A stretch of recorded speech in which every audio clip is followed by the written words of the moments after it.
Good afternoon, everyone.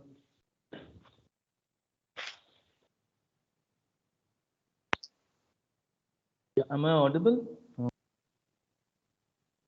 I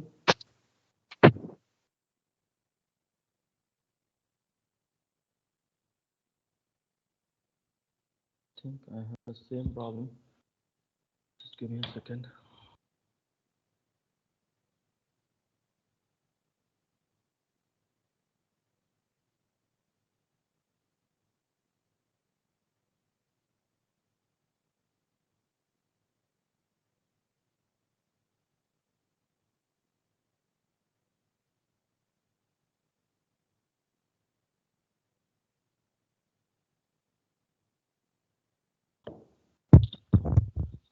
Okay. I do not have presentation rights. Uh, Satya, can you give me the presentation rights?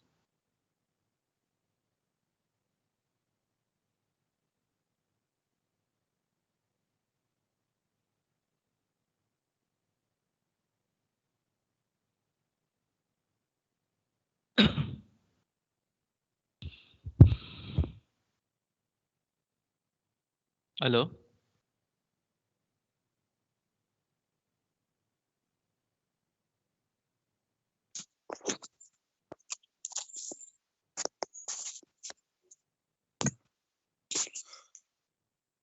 Hello, Satya.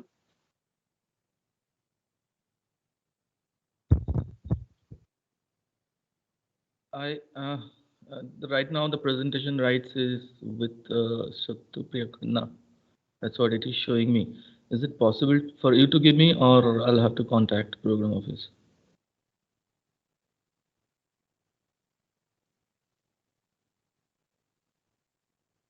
Hello, sir. Am I audible?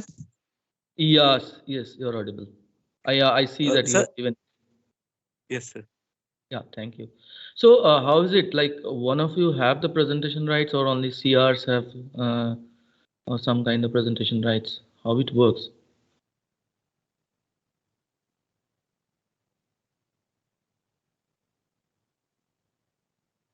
Sir, you're not audible to me. Like, I'll just Okay. reconnect. Okay. Am I audible to others? Hello. Yes, sir, you're Yes, audible. sir, you're audible. Okay, thank you. That's fine. Let him reconnect.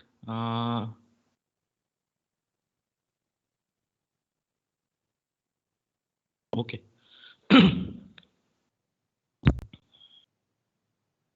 Hello, sir. Sir, am I audible? Some problem. Yes, yes, yes. You're audible.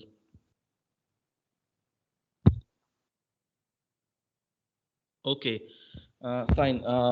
We have faced this kind of problem yesterday, second class. First class, we don't have this kind of problem.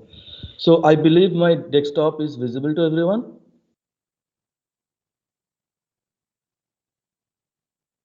Yes. Yes, Okay. sir. Okay. Thank you. Please just raise your voice whenever I am less audible or less visible, because it's a technology dependency, so none of us can really help much. So we faced the same kind of problem yesterday when the presentation rights was not given. So we kind of missed close to 5-10 minutes of the class hours, which is fine. But in case you're not able to hear me, not able to see the presentation, please raise your voice immediately. I mean, I believe when that problem is common, it is better to raise. Anyway, so today, what we will do before we go do something today, let me just ask you, how many of you have tried to solve any problem or both in the form of Excel and whatever, in the form of graphical representation? So my understanding is that at least you have seen whatever is the problem. I'm going to share the solutions, or at least the Excel as well as the PPTs also with you. It's just that I'm waiting for some logical endpoint, maybe after that. And I'm kind of since moving around a little bit randomly in the main contents. So that's the reason I am waiting. So for this class and earlier class, I'll share the contents again short while. Okay, so just a quick couple of minutes about what we have tried to do in the previous class. So please, one of you just quickly let all of us know so that we continue with same thread. Any one of you just please feel free to jump in.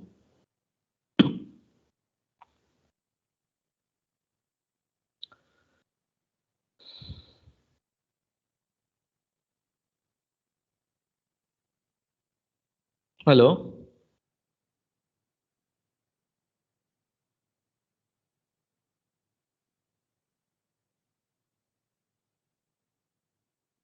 Hello. Any one of you, can you just give us a quickly whatever we have done in the previous class? It may be whatever you think that we tried to do in the earlier class. Yes.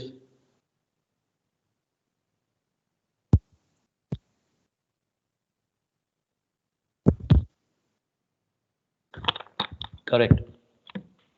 So what we have done is that in the first two classes, first class anyway was more of laying the foundation of the thought process. The second class we tried to formulate it and understand graphically what are the interpretation. And in the last class we solved it actually using Excel, and also we tried to kind of relate the Excel output with the graphical interpretation and how some of those changes are impacting the optimal solution. So this class we will cover some important aspects within a particular solution, more frequently called the sensitivity analysis, and then we will jump on to the simplex algorithm to solve an LPP problem. And if it is possible, then we will jump into the duality concepts. So we'll see how this class goes on. Please feel free to jump in at any given point of time if you have any doubts. And also right now, if anybody has a doubt about the previous class, please raise it. Otherwise, I'll assume that all of us are at the same page so far as how we can formulate an LP problem which is given in a clean or right English language and formulate it into mathematical language, then convert it into an Excel solvable pattern and then solve it. So I'll assume that all of you are now comfortable up to these three steps. So if anybody has any doubts regarding any of these steps, please raise it now. Or any questions which are related to any of these.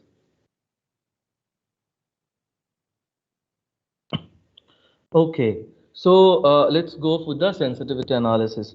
What I mean, I'm not putting it a full screen because we want to switch between this PPT, Excel, and something. That's why. So first of all, what and why we will do sensitivity analysis. So you remembered when we were trying to solve the problem that we discussed widely in the class, either it is related to the allocation of lands to different activities, or is the allocation of your time and calorie to two different objectives, is that academics and non-academics or extracurricular activities.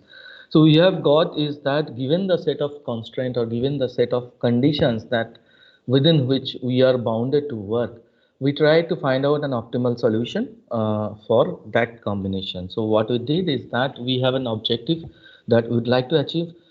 Typically that objective we have seen either maximizing utilization or utility, maximizing profit.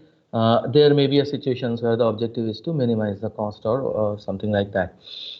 So, and then what we did is we tried to create an Excel matrix where we are changing the levels of activities and then looking into the how that is changing the objective function, and then we are finding an objective function.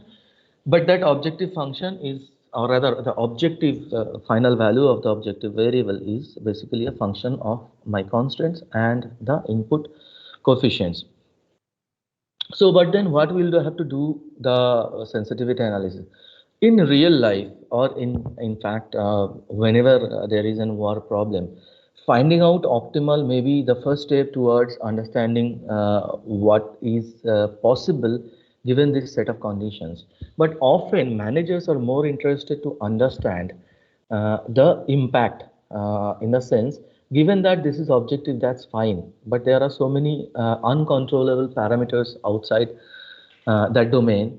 They would like to understand what is going to be their impact. So that uncontrollable parameters might be anything. It may be that the coefficients of your objective function, that means we mentioned that z is equal to a1 x1 plus a2 x2, or when a1 a2 are the coefficients, x1 x2 are the activity levels or the activities that we will perform. So those coefficients might not be exactly what is predicted, or they may change. So management would like to understand what is the impact of change of those coefficients to my objective or optimal solution. Similarly, there are constraints which may be beyond the control of management, but some of the constraints may be within the control of management. For example, capacity of a plant, which is actually a constraint and we are solving it, but management may like to know what if they have a budget for investments in those plans, how much that investment will give them or fetch them profit, given that rest of the other things remain same. So it is from this perspective, even when the optimal solution is obtained, there is a next level of analysis which is done, which is like one of those next level of analysis is certainly sensitivity analysis. There could be some other analysis also. We will stick to this sensitivity analysis, which directly link to two aspects. One is the constraints, which is essentially in the standard form, LP form, are the resources. Constraints are the resources. Just recall that in case of ACAD and EC example, your resources are calorie and time available. So those are the resources, which is also a constraint. Your objective functions are 3:5 or 3 and 5, which is mostly the utility that you will derive by investing in one of those activities, or 1 unit of one of those activities. Okay. So from that point of view, what happens that parameters or the input data in LP can change within certain limits without causing changes in the presence of optimum solution. So what it does, it means that the parameters are A1, A2, B1, B2, and obviously the resources. The parameters or the input data in an LP can change within certain limits without causing any impact on the optimum solution. So one point is that optimum solution might change, but you will still get an optimum solution. So there are possible that you change those parameters to a certain level, that still you will receive an optimal solution on that problem space. So understanding the sensitivities of these parameters provide management a certain degree of flexibility in the resource allocation for other purposes. So essentially, management might like to some way understand what if they are allocating some extra resources, how they are going to get benefit, or what if they have an alternate investment opportunities and they are pulling resources from the current activities. And they know what is going to be the alternate profitability investment opportunities profitability is. In that case, they can take a decision that whether they should stick to current setup and current products and activities combination, or they should move to the alternate investments. So it is from that point of view, they would like to understand the impact.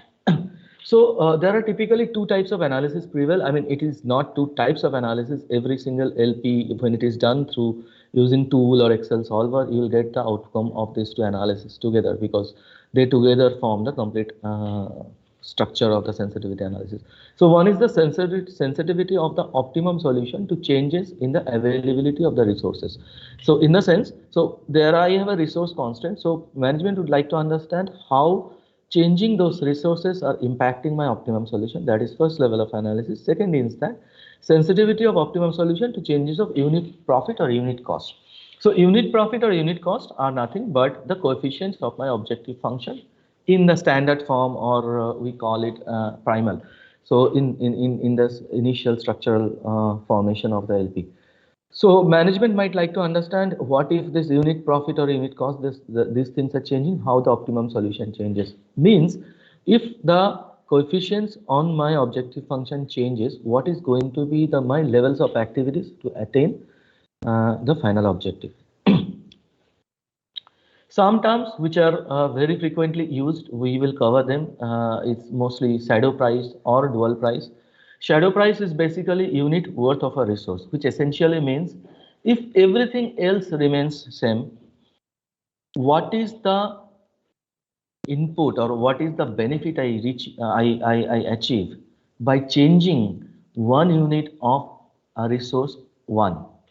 That is for the shadow price, also known as dual price. We will, if we do today, that's fine. Otherwise, we'll do dual, how dual is involved into entire problem space. So essentially, it means given that the resources are basically economic resources, they are valuable and they are mostly scarce resources. So management would like to understand what if I change one unit of these resources, either increase or decrease, what is going to be the impact on my objective function. Then there are allowable ranges. So given that set of constraints and the set of resources and the kind of activity levels that I have to perform, allowable ranges gives an indication is that to what extent I can change these variables. In terms of variables means both the resources as well as my coefficients. To what extent I can change them so that I still achieve an optimal solution. Okay. And then we will find out this terminology called reduced cost. How much the coefficient of objective function can be changed before the optimal solution changes. So how much the coefficient of the objective function can be changed means in our case, I mean, if we will come back to the ACAD or EC example, 3 and 5, those are the coefficients of objective function. How much of the coefficient of objective function can be changed before the optimal solution changes? So if the coefficients was 3 and 5, if I change it to 4 and 5, whether that is still possible to stick to the same optimal solution or not. Okay, so that's the kind of objective that this information gives me. Okay, so we can talk about this example. Okay, let's say, just read this instance. It's already formulated. The LP is already formulated. I'll just give you a sense of graphically what exactly are these two sensitivity analysis actually do. Excuse me, sir. Can you go a little slow, please? You want me to go slow? Yes, sir. Okay, fine. A little bit, just. Okay, okay.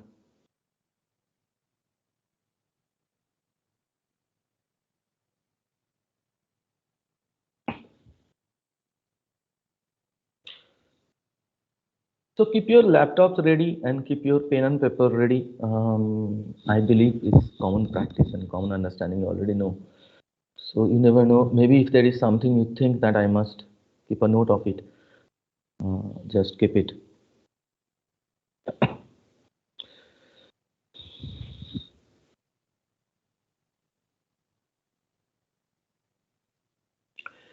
So ABC manufacturer, I mean, if you have already read, fine. For those who are still waiting and slow readers, there is a manufacturing firm which produces two products, product 1 and product 2.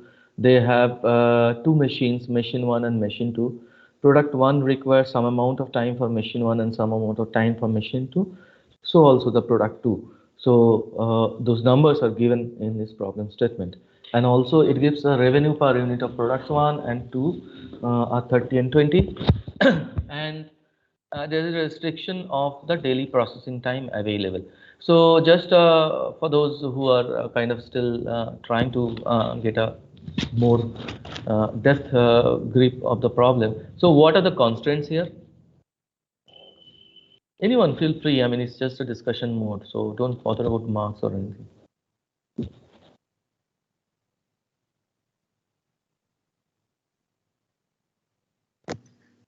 So time taken to prepare the product? Correct, but the constraint is actually the machine's time that are available to us. So my constraint is, we have machines, but then the constraint is not machines, but the hours that I can spend on that machine. So those are my constraints. And time taken for a particular activities, I mean, in this case, that activity is production of product 1. basically are those combinations which will form that, or which will try to hit the constant. So in a way, so product 1 also uses some time of machine 1, product 2 uses, they together should not exceed the total available time. That's for like the other machines. So just get these things. I'm sure all of you are understanding. Get these things pretty clear. When you say constant, it's something which you can really formulate in an LP structure. So obviously you're correct. Maybe your English from point of view it is correct, but have something which is convertible to equation. For example, if I say objective is that you may say a lot of things, but objective here is that maximize the revenue. Maybe some other problem, the objective maybe maximize the profit. For the here, the maximize revenue is the objective because the cost is not given as input data for you. Okay. So is it okay? Now let us see what exactly the graphs. Is this visible, or you want me to make it full scale? At least understandable. You don't need to really go through the data part of it. This is just purely representation of. So if you see that we have two constraint lines.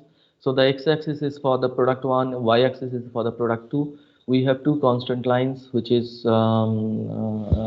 shown as first line machine 1 and machine 2 line. It's written on top of the line itself. So machine 1 is available for 8 hours, or at least less than equal to available for 8 hours. So in the first phase, when I have machine hours is less than 8 for machine 1 and machine 2, the optimum solution is at point C. Okay, so that has got some value. Whatever be the value, that has got some value. Then when similarly for machine 2.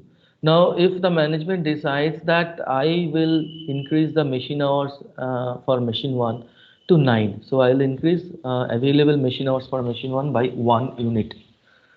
So you just notice the objective, whatever the optimal solution now shifts from C to G. Okay, so this rate of shifting of objective or optimal solution is what is called the sensitivity of this LP to resource 1, which in this case is machine 1. Is that clear to everyone? So can you repeat again? So if given this problem statement, if the management decides how much benefit I will achieve if I have an opportunity to increase the times available to machine 1 by another hour. I repeat. So the management decides that they would like to expand their capacity. Okay, how you guys have done by this time in third term? What are the other possible routes through which management can increase the capacity? One is that obviously to set up a new plant. So that's like machine 2. So that's mostly what kind of investment that involves to set up a new plant? I mean, those who. Capital. Correct. So that's a capital investment. And typically capital investments are exorbitantly huge as compared to any other kinds of investments, and that also comes with a hell lot of risk because the machine 1, machine obsolescence and blah blah blah. Anyway, we are not into economics class, we are in war class or whatever other classes that talks about that. What I'm saying is that management decides that I would like for a capacity expansion. The other options for capacity expansion is to use the available machines but use it for a longer duration. Is that clear? So now management decides that I'll use machine 1 instead of 8 hours, I'll give it 9 hours to go hand in hand. For those, many of you, most of you are in fact engineers, and many of you must have worked in IT industries. What is the way that typically IT industries do or improve their capacity? How they do their capacity enhancement? It's pretty common, you must have interfered. So what they do, they bring in the concept of overtime. So if it is a 12 hours work earlier, now it is a 16 hours of work.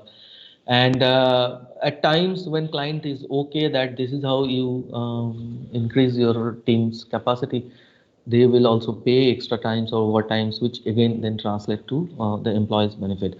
So there the machine is the employees.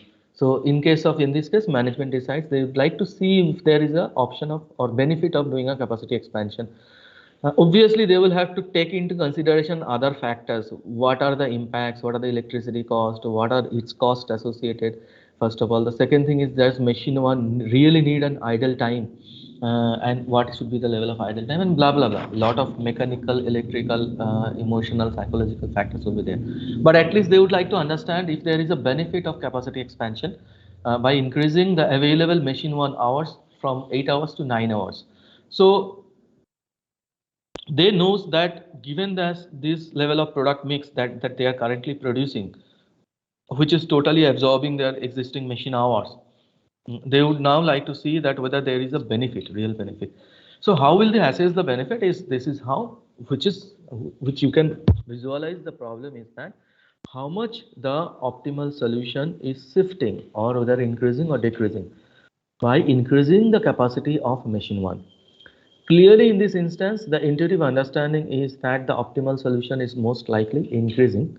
This rate of increase of optimal solution because of 1 unit of machine 1 is essentially called the, anybody?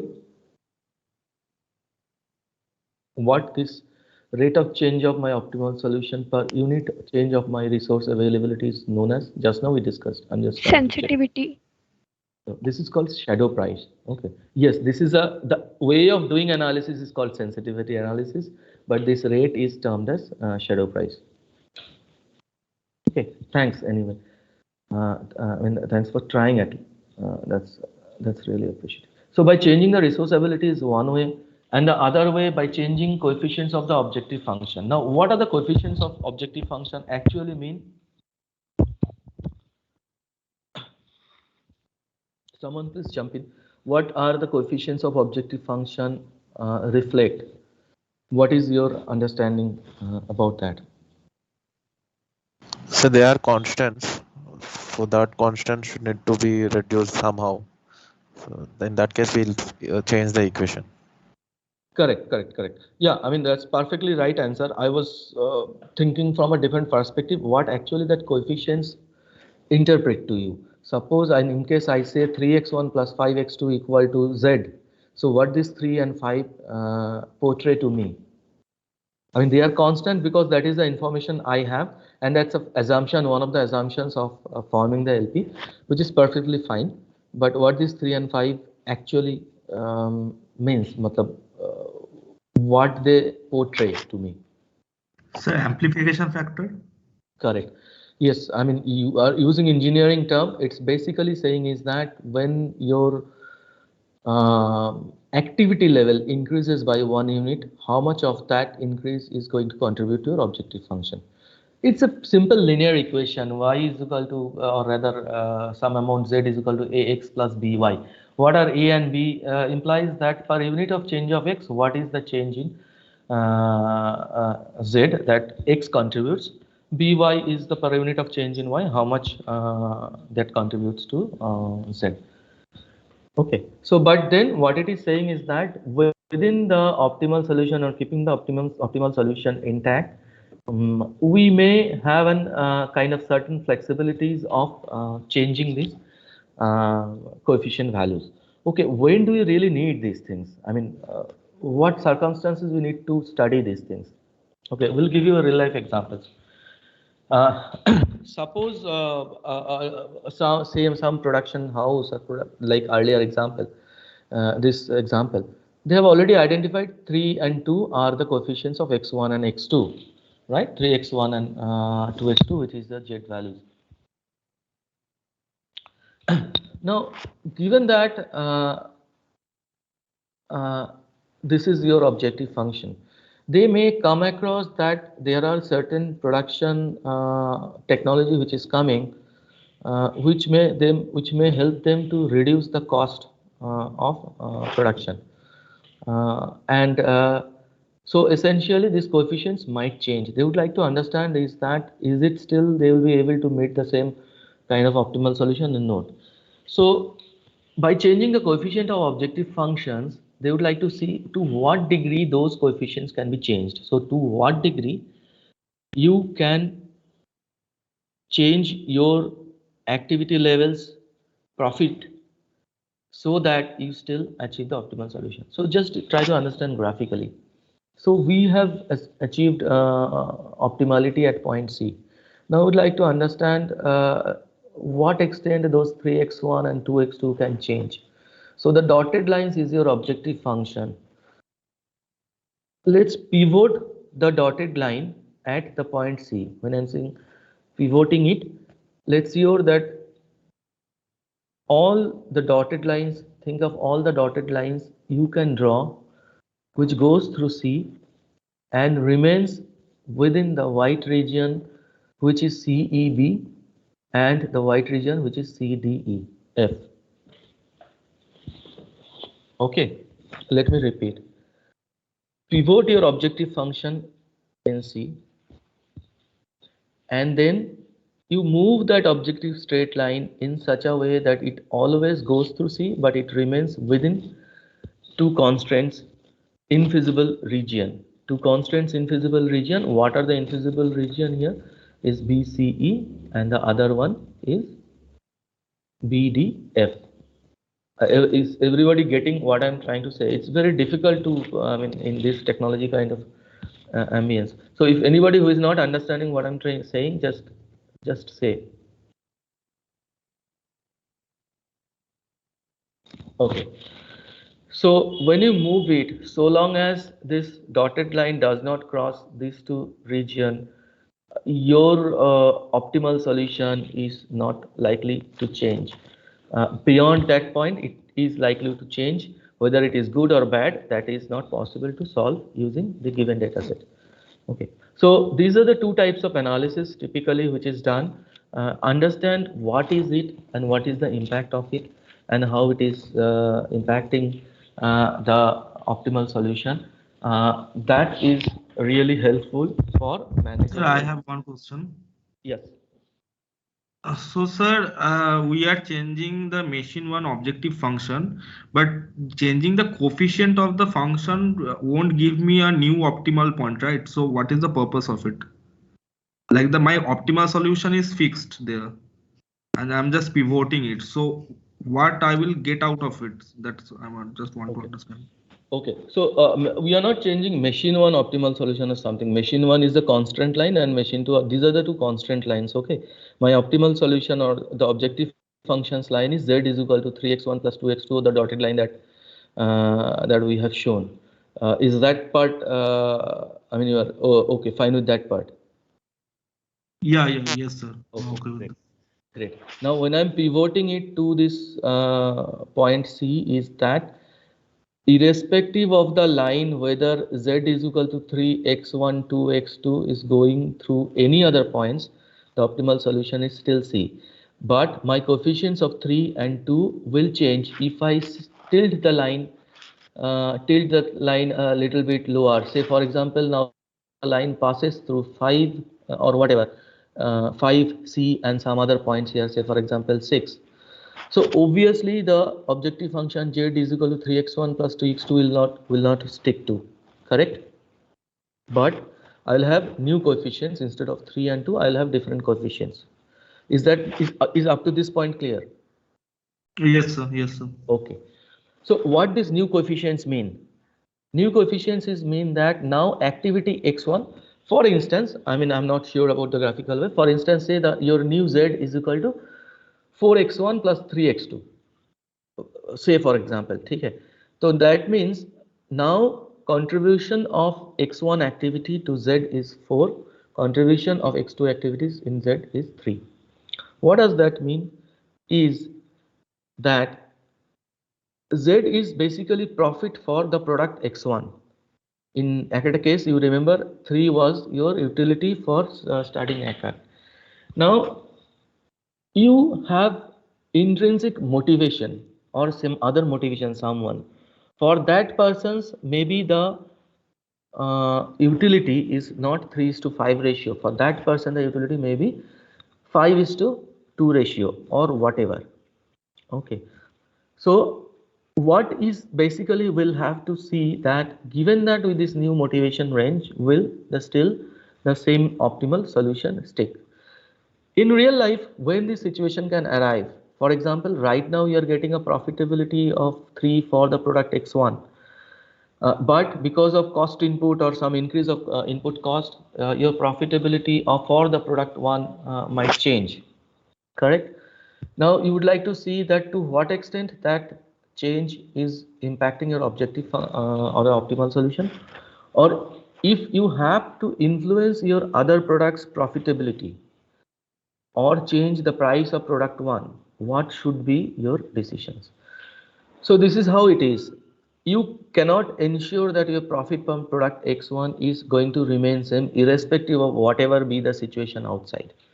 So, but then now, maybe for the near future, for the next 3 months or 4 months, it will remain same. But you would like to understand what flexibility you have in terms of that profit so that you can still continue your production level at a current level. You will see these announcements a lot of time that because of the input cost, we are basically has to trim down our production levels. What is it?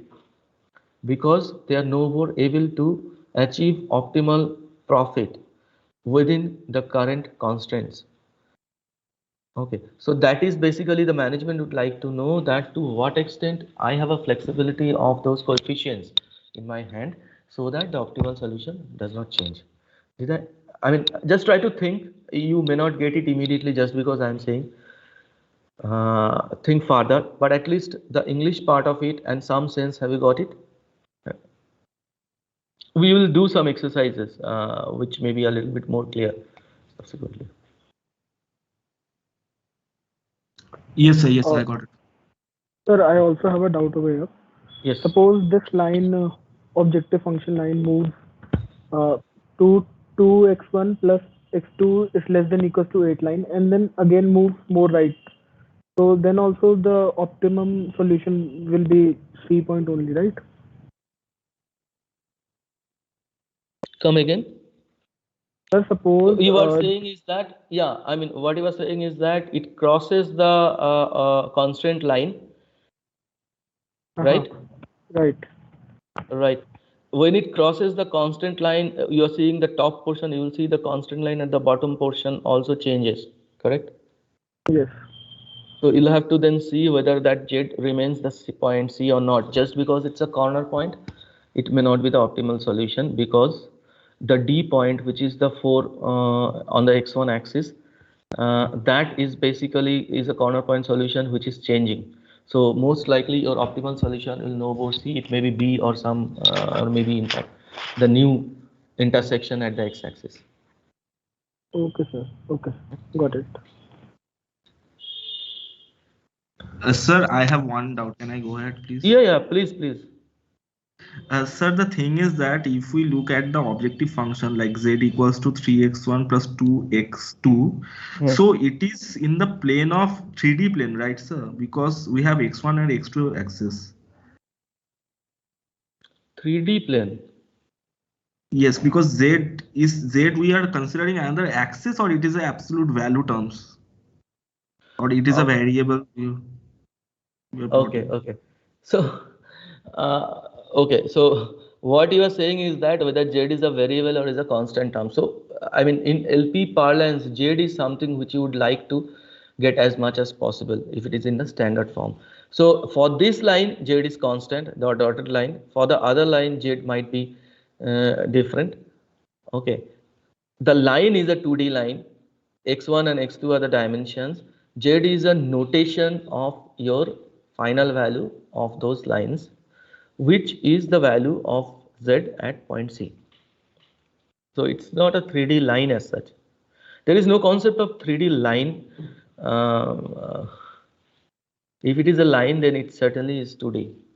Yes, sir. But I just want to. I was asking that it belongs to x1, x2 plane or different plane, because no, it's okay. Okay, you can think it if you are trying to think that Euclidean structure form. So it's basically a projection of an objective function plane in an x1 and x2 surface.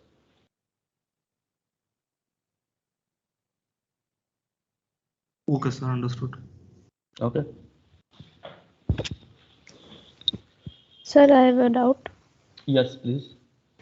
Sir, in allowable range, when we are changing the coefficient, so can it be like changed to the point when one of the level of activities becomes 0?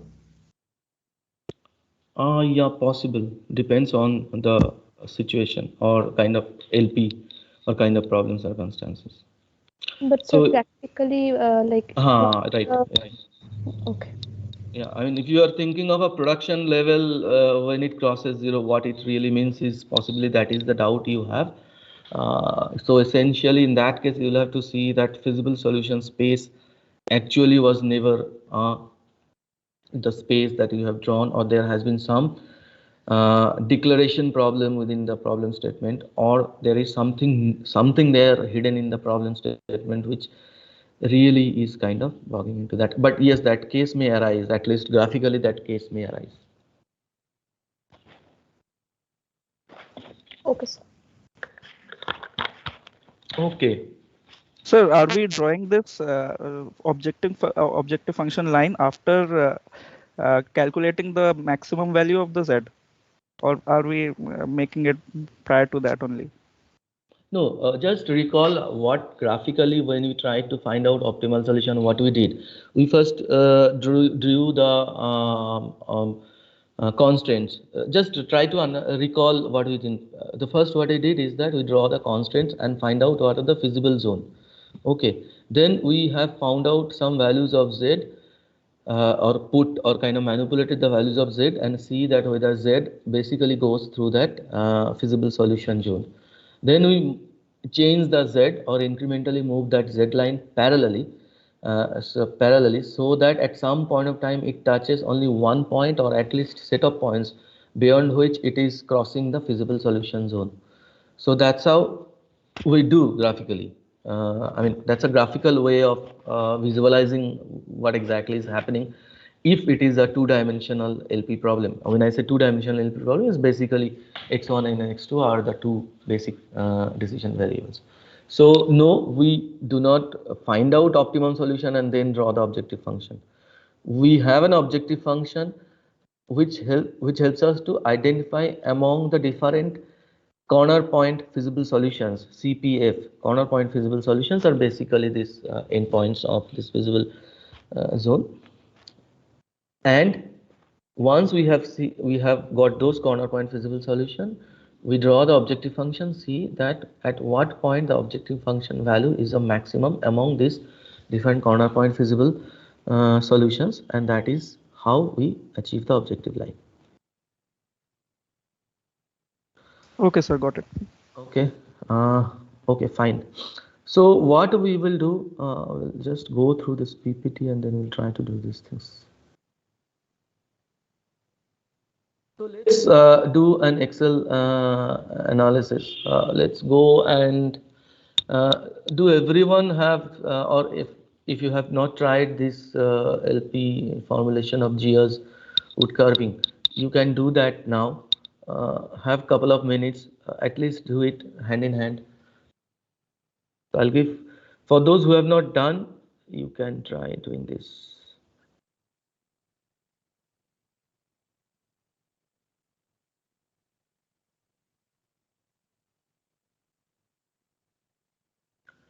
It'll take 2 minutes just to put it down in Excel.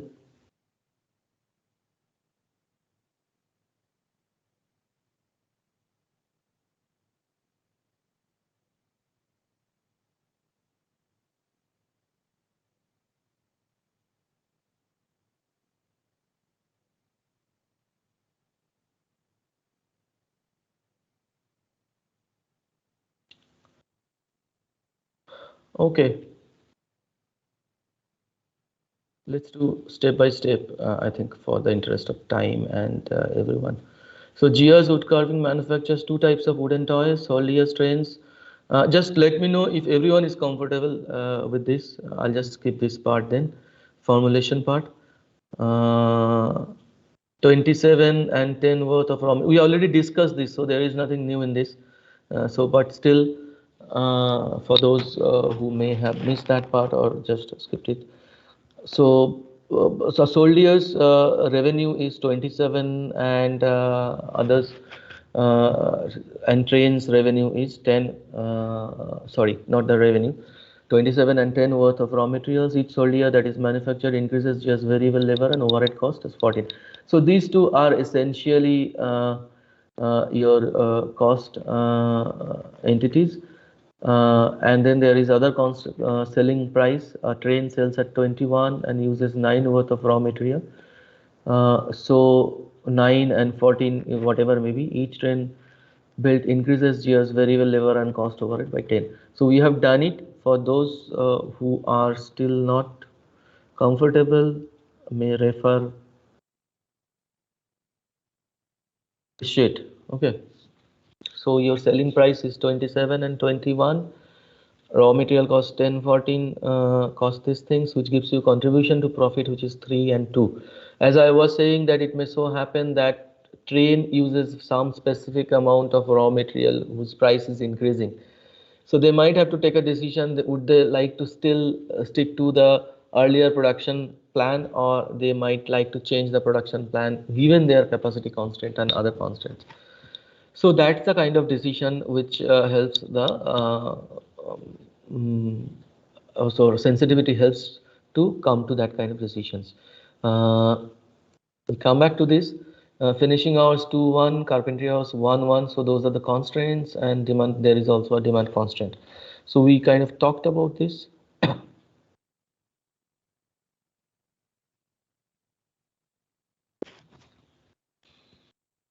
Okay. So have you guys now everyone is with the Excel sheet?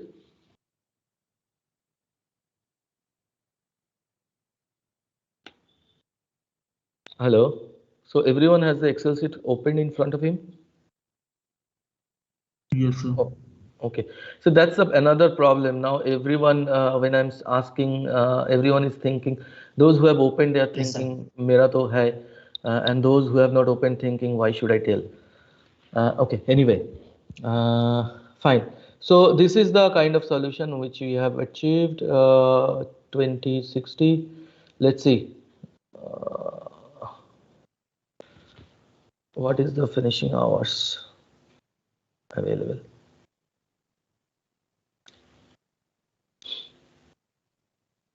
$180 and demand constraint is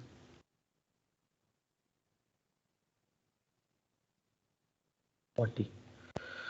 Okay, so we have already achieved here kind of some optimal solutions, but we'll still go ahead running the solver and see. So when you go to solver, when you solve it, simplex LP, all these things was given. So you'll see there are sensitivity analysis on the right hand side of your reports. Okay.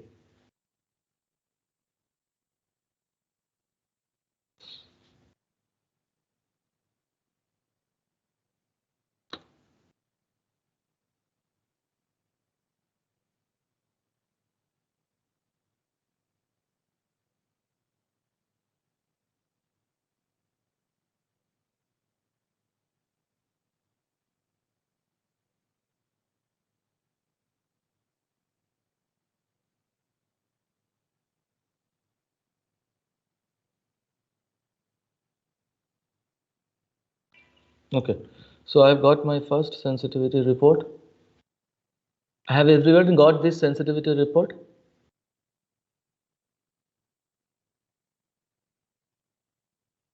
Okay. In this report, you will see multiple items. First of all, the variable cells. This is basically our decision variable cells, and then you will have this constraint cell. Variable cells is C12.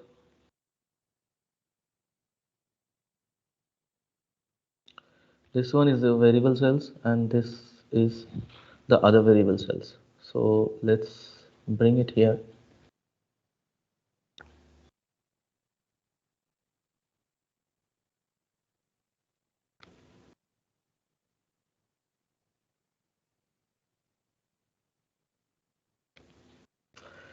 Okay.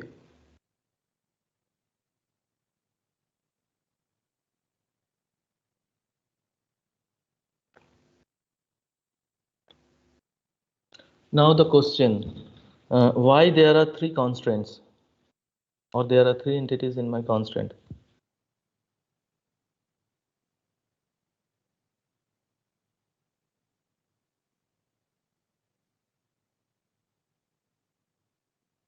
Okay, because in my LP formulation, I have three constraints, which is finishing hour constraints, carpentry hour constraints, and then there is a demand constraint. So there is a sensitivity for each of those constraints. So the final value of these constraints, you see, are the values which is your resources which has been finally absorbed in your objective or which is basically your used resources 180 and 20. Okay, now if we look into the shadow price is for finishing hour shadow price is 1, for carpentry hours shadow price is 1. It means for 1 unit of your optimal solution might increase or will increase by 1. Constant right hand side is again basically upper limit of that things. And previous day we have said, so all these constraints has some allowable range within which it can change. So what is the maximum allowable increase for used resources or for the finishing hour? Has everyone got the sensitivity report with their hand? Okay. Can someone tell me what is the maximum allowable increase of finishing hour? In more layman's language, finishing hour, how much I can increase, how much capacity expansion is possible to do in my finishing hour resources so that I still have an optimal solution in my hand. So 20. 20. What is the allowable decrease? It is also 20. 20. Good. For I mean, because it's a symmetric problem, then we'll have allowable increase and allowable decrease are also 20. Why the shadow price for demand is 0? For anyone else who is still not getting exactly happening, at least try this. Why the shadow price for demand is 0? Whatever you are thinking, just pick up. If you are not confident, it's even better.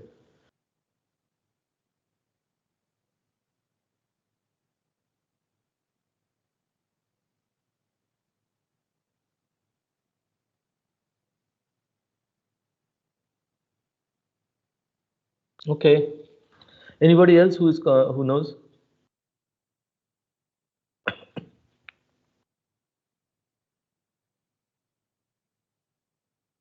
Okay. So demand is a constant which is available up to 40. I am using only 20 of it. So which means if I just consider it as a resource, I have now abundant of this resource in my hand. So there is no point increasing or investing on that resource. Is that clear? That's why allowable increase is infinity because it does not going to impact any of my optimal solutions. So allowable decrease is 20 because so I can still reduce it up to 20. Is this part clear? Yes, sir. Okay. Sir, if the used resource for demand had been 40, then the shadow price won't be 0, right? Shadow price won't be 0. Perfect. Yeah. Okay, sir. So let's try that. Is that okay with everyone?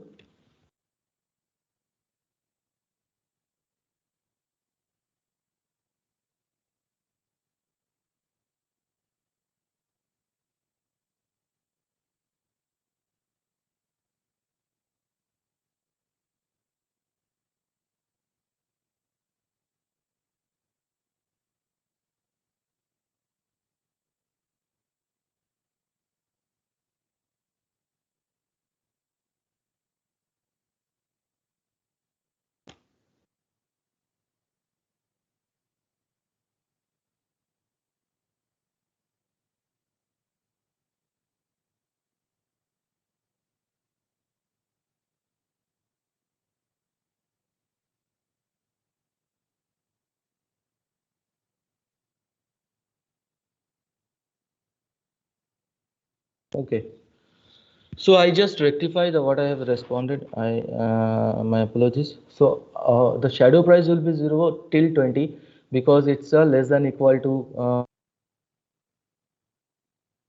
less than constant, then possibly 20 or 19. So the moment it comes below 20, it basically it impacts your optimal solution as well as the shadow price, which you can see in the sensitivity report I have just generated. Now, if you see that finishing hours, the shadow price is 0. And if you see that, it means we have capacity, excess capacity in the finishing hours. So as it is seeing that I have available for 100 hours, I'm just using 95 hours of it. So there is no point increasing the available hours. Okay. So has everyone got this part? What we are trying to do? Okay. Now, come back to this variable cells things. We'll just statement so that it does not create any problem.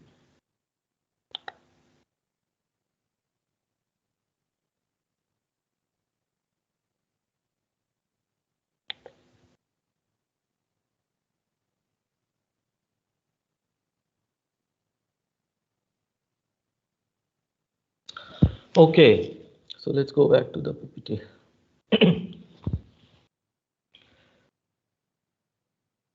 So if GR wants to maximize her weekly profit, how much holders and trends should she produce? It's a straightforward optimization questions which can be done in formulation. So typically shadow price is the change in the objective function value per unit change in the constant right hand side. The maximum one should be willing to pay for one extra unit of the resources. So that's mostly for the management insights. The shadow price value remains valid only over a certain range of right hand side values. We discussed this using graphical method, and we discussed this just now that demand constant that 0 to 40 to 20 the shadow price is actually 0, less than 20 the shadow price comes down, but so also the optimal solution changes. So the range of the change of shadow price is denoted by allowable increase and allowable decrease, valid only if everything else remains same. Non-binding constant. So let's just try to find out some management insights. A marketing agency has offered to increase the demand. So a marketing agency has offered to increase the demand of soldiers. What is the maximum GR should be willing to pay per unit increase in the demand? So this is a question to you. Just now we kind of have done everything. If you have done yourself, you just open your Excel.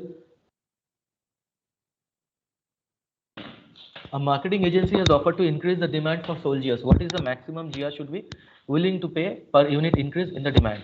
Anybody, any takers for this?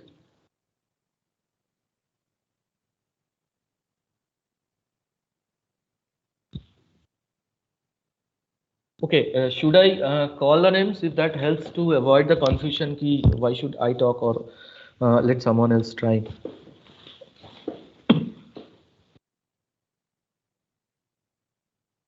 Ayushman? Ayushman Trivedi.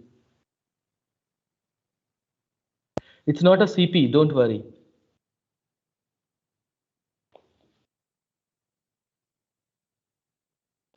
Okay. Jashim, sorry, just pardon me, Jashim. Sir, you are calling names from the other division. Oh, I'm so sorry. Thank you. Deepshika. I'll just quickly, anybody if is there, Manish Agarwal.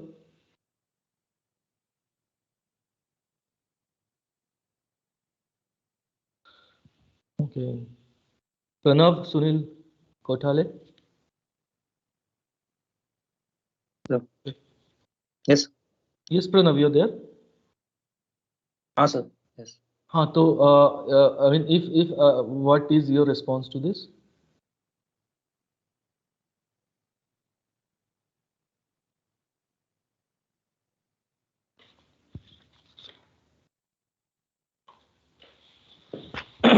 Okay, anybody who would like to contribute?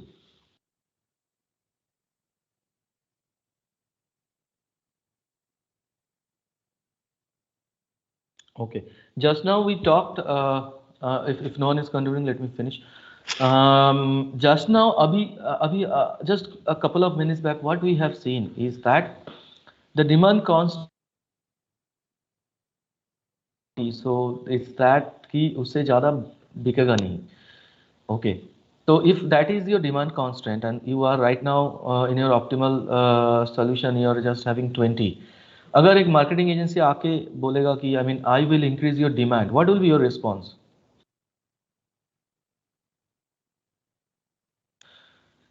It does not need OR tools to tell you. So it can't be increased. The sale can't be increased, I yes, guess. so you will do nothing. You will not basically pay a penny for increasing the demand. Because you, first of all, you are not exploiting whatever is your current constraint. So why do you want to increase the demand? So you don't want to pay nothing. The constraint is non-binding. J is not meeting even the current demand completely. So no gain from further increasing it. The shadow price of the demand constant is 0, which we have seen. Would it always be 0? Would it always be 0? Just now we have seen the situations where it will no more be 0. To what extent? If there is a contract, if someone says that or we will convert this existing demand into something else, to what extent you will pay that person to reduce that demand is something which will come to your allowable decrease or allowable increase component. Would it always be 0? That is, the contract reduces the demand. No, you will do up to 20. So allowable decrease is 20. So if there is someone who is helping you to reduce it to 20 or give you some money, you get some benefit, you will give that person the contract. Otherwise, you will not. Okay, the next questions. Anyone who is comfortable, please jump in. You have the sensitivity analysis in front of you. GIA can increase the available hours of finishing department by outsourcing the work. Should GIA exercise this option? If yes, what is the maximum she should be willing to pay for an extra hour of finishing? No extra hours in carpentry are available. So what does that essentially means is that everything else remains same. Now possibly they can do something to increase the available hours in finishing department. Maybe they will outsource it to someone. So should the management decide ki okay, let us go for outsourcing? So if yes, what is the maximum she should be willing to pay for an extra hour in finishing? I don't need exact answer, just try it, because that helps to align the thought process, and that helps when you are sitting with the problem statement. Anyone, please jump in. I mean, because the calling names, I mean, possibly there is a way of stalling or whatever. So it's not helping. So please jump in. Anybody who has interest and as well as discussion point.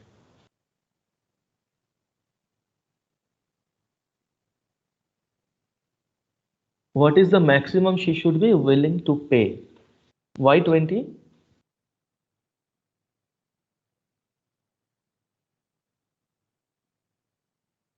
No, so this is about which constant or which resource? It is the finishing department's resource, right? Finishing hours. Okay. So this is about you are trying to increase the capacity of finishing department. How can you increase the capacity? You increase your current operational hours, or you give it to someone for outsourcing. Obviously, they will charge you something. So should GI exercise this option? First question is that should GI exercise this option? Yes or no? Use your thought process and managerial insights along with this Excel sheet which you have in front of you, most likely. So should GI exercise this option or not?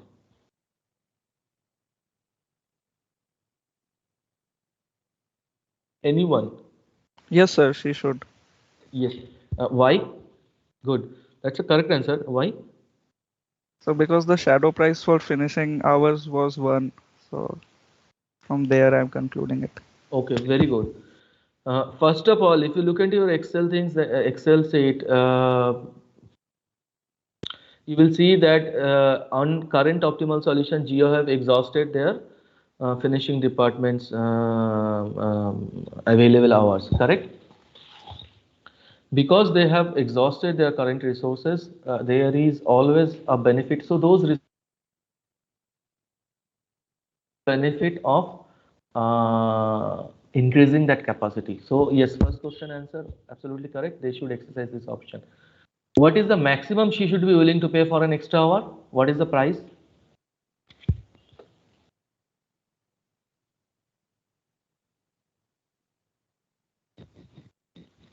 Exactly, it has been already answered. Maximum is the shadow price that she should be willing to pay. In fact, a little less than shadow price. $1 per extra hours. In other words, the shadow price for the finishing constant is 1. Exactly the same thing which you have responded. How many hours should Jia buy at this rate? Anyone else?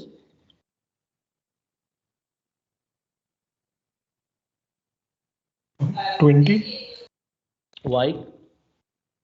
It's, I think, maximum increase is allowed 20 only. Perfect. So your allowable increase is 20. So that means outsourcing up to 20 at a price not more than 1 per extra hours. If there is an option to sell, or because you don't want any more finishing department to be a part of your production or whatever, and obviously that will have an impact to your overall profit. So how many hours should Jia sell at this rate? Okay, Same 20 only because maximum perfect, decrease allowed. perfect. So but then in which case, what is circumstances that may arise when Jia will say that I will now sell the finishing department's hours outside? When, which instances that may arise? Just quick guess.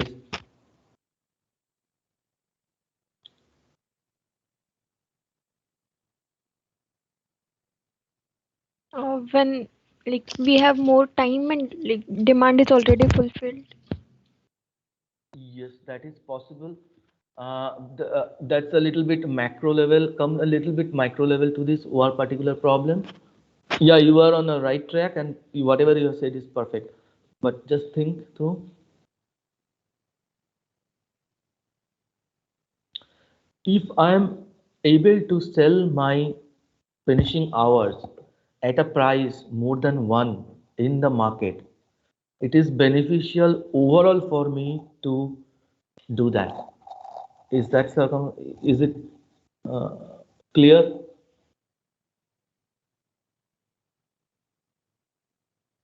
Is it clear? Can you repeat the sentence? Okay.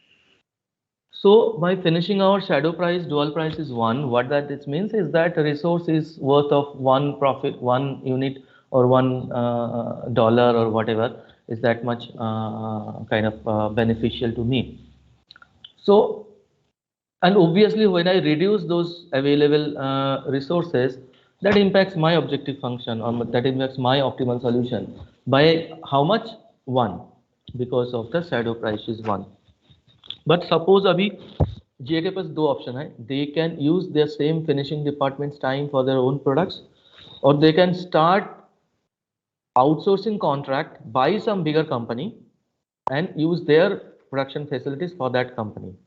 So the question was, in which circumstances it is worth to even venture into that? When I have a profit which is more than 1, which is exactly going to be the impact on my objective function, because now I am reducing that particular resources. However, I am reducing, but I am able to sell it at a price higher than the impact that I will face in my objective.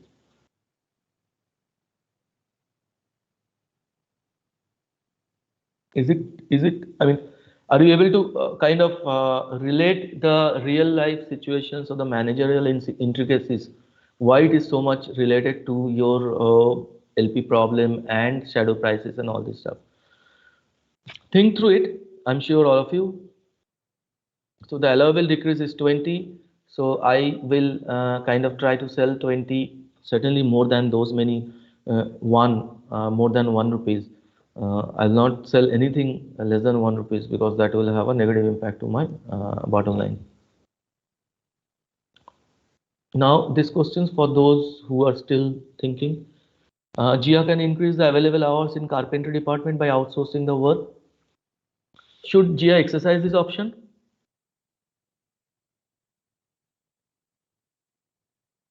Anyone else, please? Yes, sir. Yes.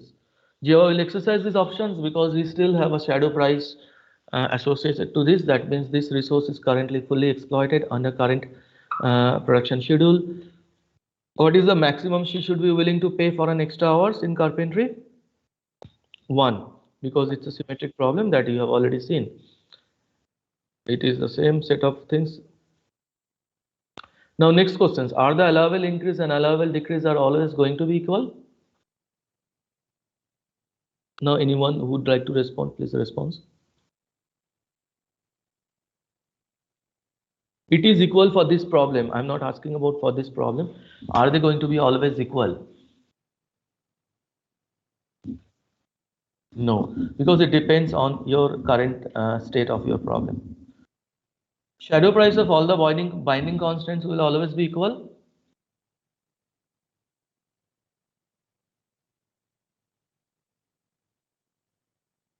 Good. Okay, so we are done with this sensitivity analysis part. We will do a little bit more exercises sometime. What we will be doing now is to that have an introduction of the simplex algorithm, so that we will try to, might have to go a little faster, but if those who are getting a grip of these things should not be a big problem.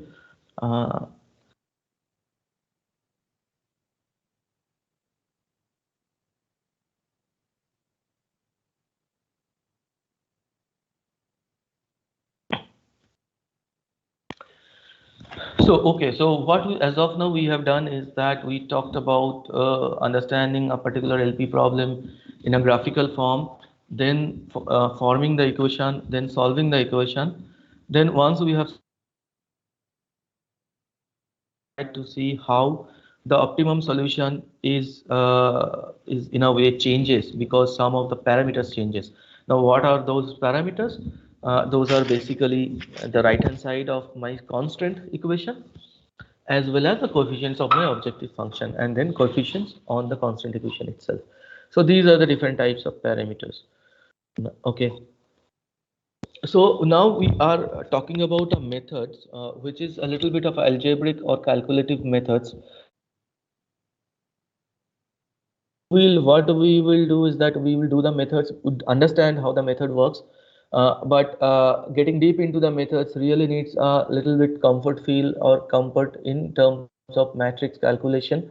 Only then we can go to that advanced level. We may skip the matrix part of it. We will understand or get a flavor of how it works.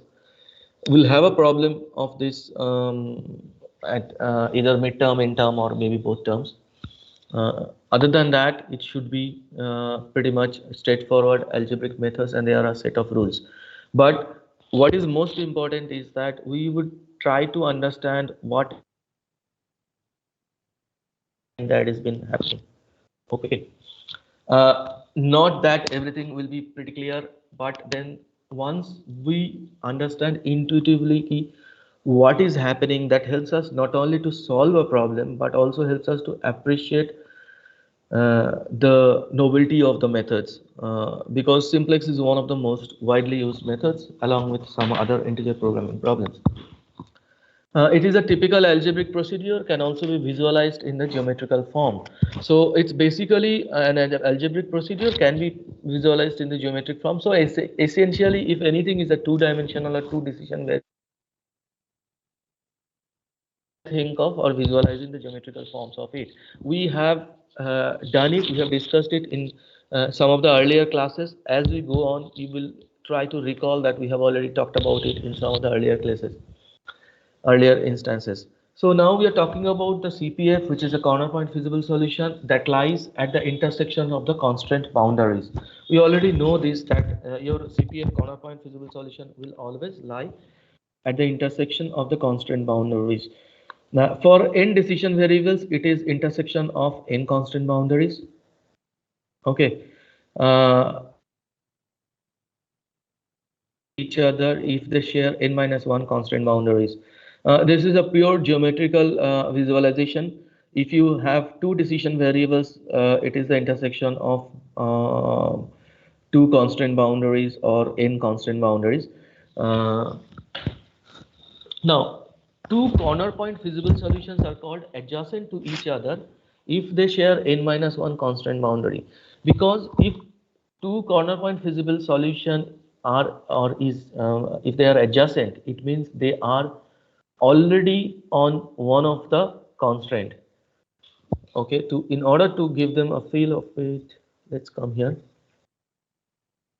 If you see, the corner point feasible solutions are this point, this point, this point, this point. Okay, so A, D, C, B. If you look into this, that if A and D are basically on the one of the constraint line, so that's precisely, if it is a multi-dimensional problem, then we will have n minus 1 constants intersecting each other most likely. Okay. For an LPP that possesses at least one optimal solution, we start with one CPF. For any problem, if it has at least one optimal solution, so what we do, what process we follow? We start with one CPF, and if no adjacent CPF, improve the objective function. This is the optimum solution. So if you are lucky and if you are starting corner point, which is already optimum, whichever direction you move from there, your Z value, which is the value of your objective function, will reduce. That means the point where you are starting is actually your optimum solution. So what essentially all these things means is that the method simplex focuses only on the corner point feasible solution. Okay.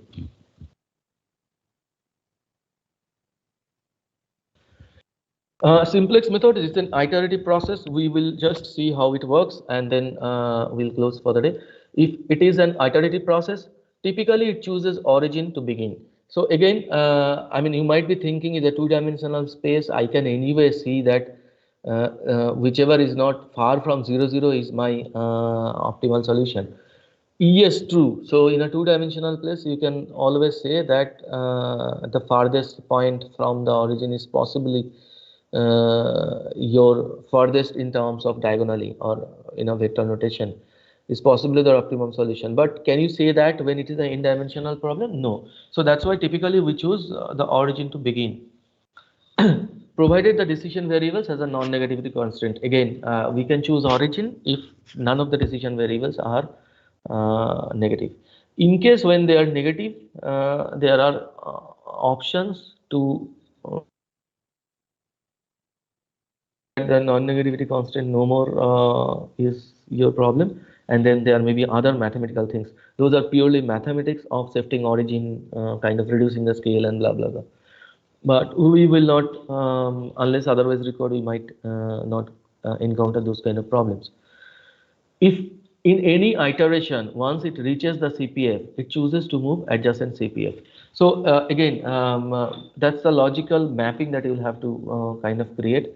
In any iteration, once it reaches the corner point feasible solution, it chooses to move the adjacent CPF. Now, as I was stating, if you can recall in one of our earlier classes, that What is the logical way of my movement? I should move in a direction where my rate of improvement in objective function is the highest. Now, how will I get the rate of those improvement of objective function? Is I mean, a two-dimensional space, it is quite obvious. You change it, you put those values in your objective function and see where exactly it's giving more benefit.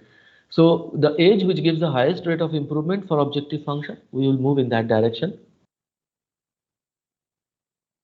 And obviously, it has to be positive rate for increase of objective.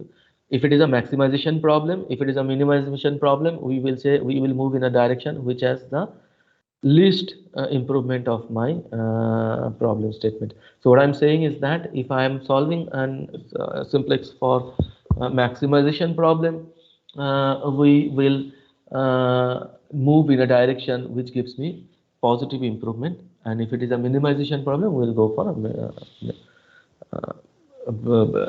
a degradation of the performance. So typically these are the steps. Convert all constants to the form in which the right hand sides are positive. Now what does that mean?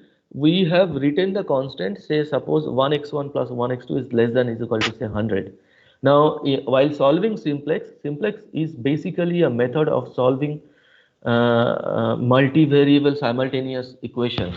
Okay, multivariable simultaneous equations. So in order to use this in simplex, or in order to solve my word problem in simplex, we'll have to convert all the constants inequalities to some functional equalities. Okay, so how we are going to do that? What we are going to do is, okay, here. I'm just picking some constant. So 2x1 plus x2 is less than equal to 8. That is my constant. What should I do if we'll have to convert it to equality? For those who are comfortable in mathematics, they knows exactly what I should do.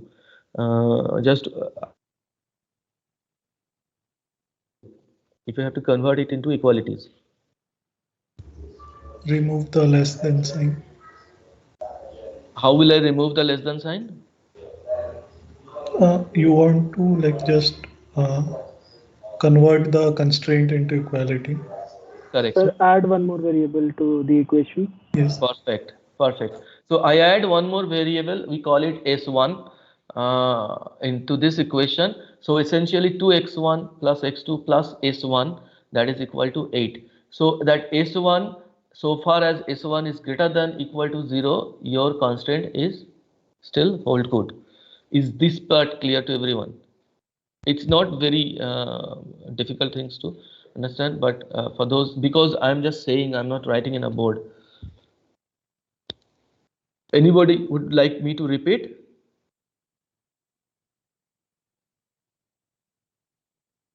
Okay. So what this S1 in OR term or OR world is known as slack variable or slack actually. So that is also another variable. So what essentially we are saying is that suppose for this problem we may have exploited this machine one adequately, but there may be some other problem where the machine one is not exploited totally. So my constant still holds good because 2x1 plus x2 is less than 8. But then I'll have some slack. So that is why the term slack. If it is a maximization problem, I think we can include surplus also if it is a minimization problem. Okay. So we can introduce slack or surplus variables, convert the inequality constant to equality constant. We sometimes call this is augmented form of the model. It is an augmented form of the model because now you have only equalities in your entire problem space. You do not have any other inequalities. So now what we have, just consider is that what we have are the decision variables. Then we have a set of other equations which kind of interrelate decision variables plus which is slack variable. Just one point to say that for constant 1 I will add one slack variable S1. For constant 2 I will add a slack variable which certainly is not the same slack as S1, so that is called S2. Like that, if I have 5 constraints, all of the form of inequalities, I'll have 5 different slack variables. Okay. So now I'll have augmented form of the models and we'll try to solve it. Define a basic solution corresponding to a vertex or a corner of the feasible solution. This is called a basic feasible solution. So the moment I changed my actual LP form to this augmented form where I introduce the slack variables and make all the inequalities to equalities, now this is called augmented form of the model. Do not too much bother about this augmented form of the model, blah blah, because when you go through too much jargons there, it's been used. So you should try to avoid getting lost in the jargon and try to understand what is exactly happening, because that's an efficient way to understand. Again, as per my belief. So define a basic solution corresponding to a vertex or a corner of the feasible solution called the basic feasible solution. Now remember, we were just, as of now, we are talking the corner point feasible solution, CPF. So the corner point feasible solutions are something which was in a 2-dimensional plane with x1, x2. Now we are coming back to basic feasible solution, because now in our problem domain we have set of slack variables. So number of variables in my problem domain has increased, and therefore now we are talking it as a basic feasible solution, or the BF, which is like something very similar to CPF in actual LP perspective. In this augmented form, if there are n number of variables and m number of constants, in all number of variables are 2, so that we can understand both graphically and numerically, but there may be many number of variables, and m number of constants, constant equations, and I think we have seen maximum 3 constants. The last GS problem, there including the 1 constant, there were 3 constants. So the degrees of freedom is n minus m. Think why the degrees of freedom is n minus m. We will not go into the more deep depth in. So we'll talk about basic and non-basic variables to begin with. So basic variables are those variables which is set as like x1, x2, those variables. So but in a simplex term, basic and non-basic variables are a little bit of different in terms of where you are operationalizing that corresponding variable. So we choose n minus m non-basic variables as 0. We will do exactly from here in the next class, but just to show you, everyone please remember this academics versus extracurricular activities. That problem we have done, we will try to solve it using simplex. In the next class we will start with this simplex to solve 1 or 2 problems using this method. Bring your paper and pen along with your laptops. We'll spend about half an hour about the simplex algorithm and some kind of studies on the duality theories. So I'll stop it here. I don't want to start because I'll not be able to finish this much. So I'll just giving you a brief hint about simplex, what we're going to do. You can read chapter 4, 5, and I think 4, 5, or maybe 4 and 5. When you are reading, just a hint, when you are reading, avoid those too much of jargons and kind of matrix and all those stuff. And also you may skip those sections where computer solutions is given without Excel. So that may possibly reduce the volume of your reading, okay, and also help you to understand. Okay, so we'll stop it here. If anybody has his or any specific questions, stay back for the rest. And tomorrow there is no class. So for those who do not have any query, please you can drop off. Thank you for being patient. Thank you, sir. Thank you. Thank you, sir. Thank you, sir. Thank you.